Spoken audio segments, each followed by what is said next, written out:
y'all, it's Hannah from Half Acre Heart, and today we are going to be talking about composting. So let's go see my son. What are you guys doing back here? You clearing out the weeds? Good job, guys. Good daddy. So the reason that I wanted to make this video about composting was because it's something that I had been wanting to do for a long time, but I felt so incredibly intimidated by it. You guys following me? You want to be in the video too?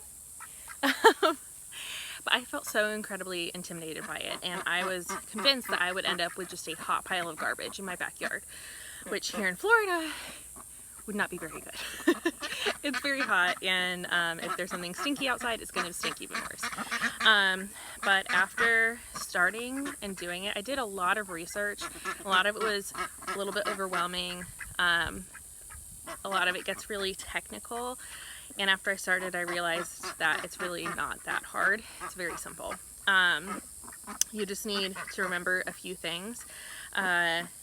And that is that all you need to compost is browns, greens, water, and airflow.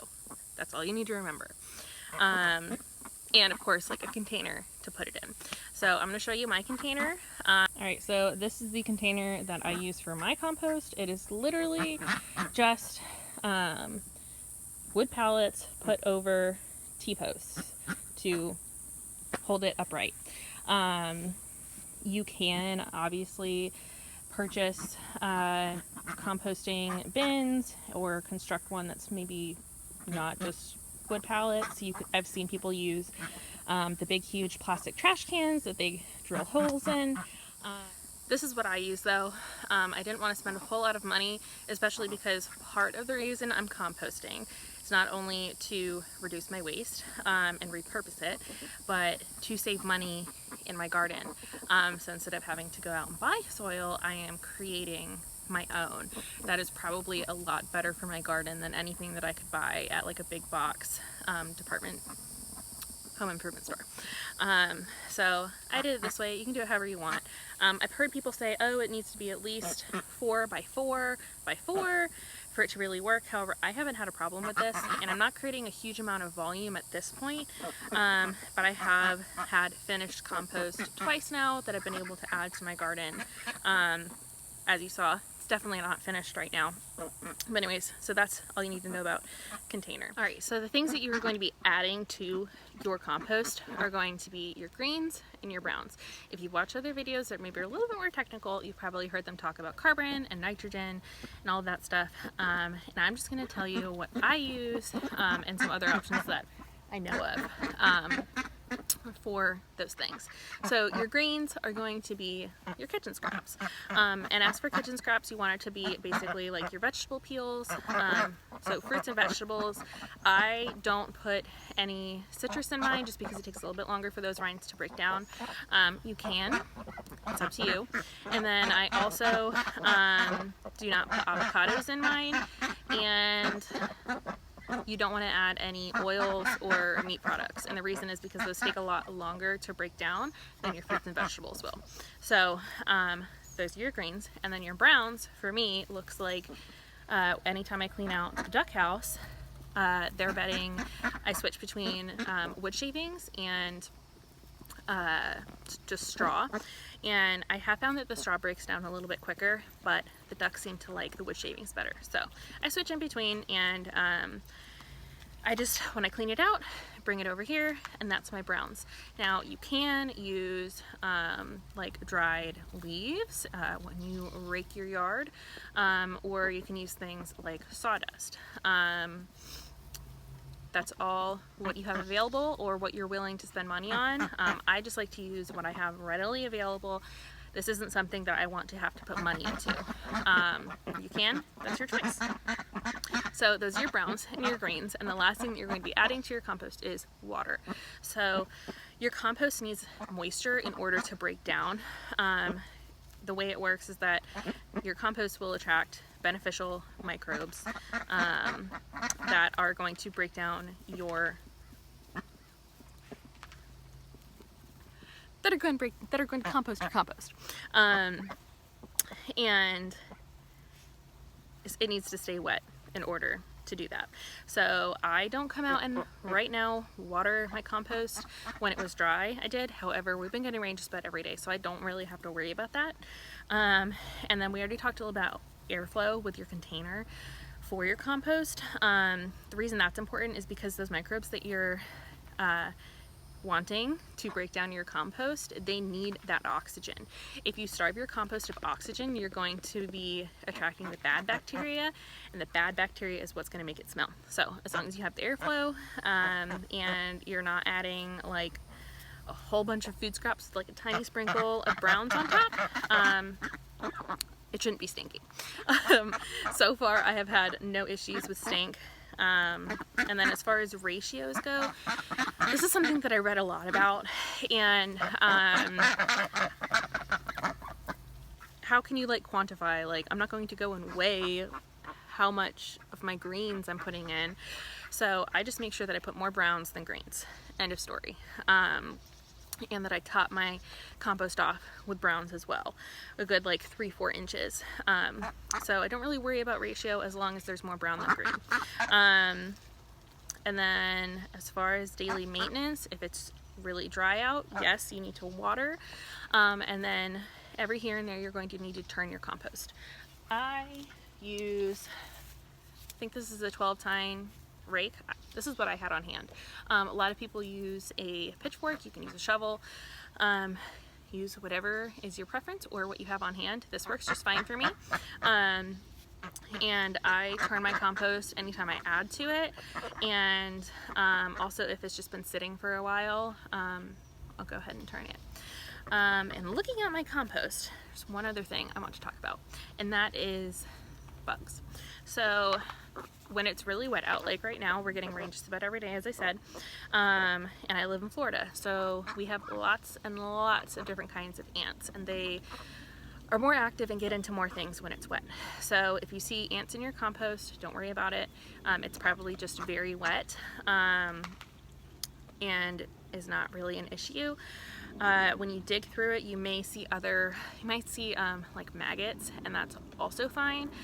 Once your compost heats up enough, which means that it's actively breaking down, if it's hot, then it's breaking down, then maggots won't be a problem anymore. They won't be able to live in your compost anymore, and honestly, while they're there, it's fine because they're actually aiding in the decomposition, just in a different way. So don't worry about the bugs. If you have issues with raccoons or squirrels or anything getting in your compost, I recommend just adding a little bit more brown on top of your compost. So that way the smell of the greens is a little bit more masked. So I'm going to go ahead and show you some compost that is yet to be broken down, and also some finished compost and some other things just to note when you're composting.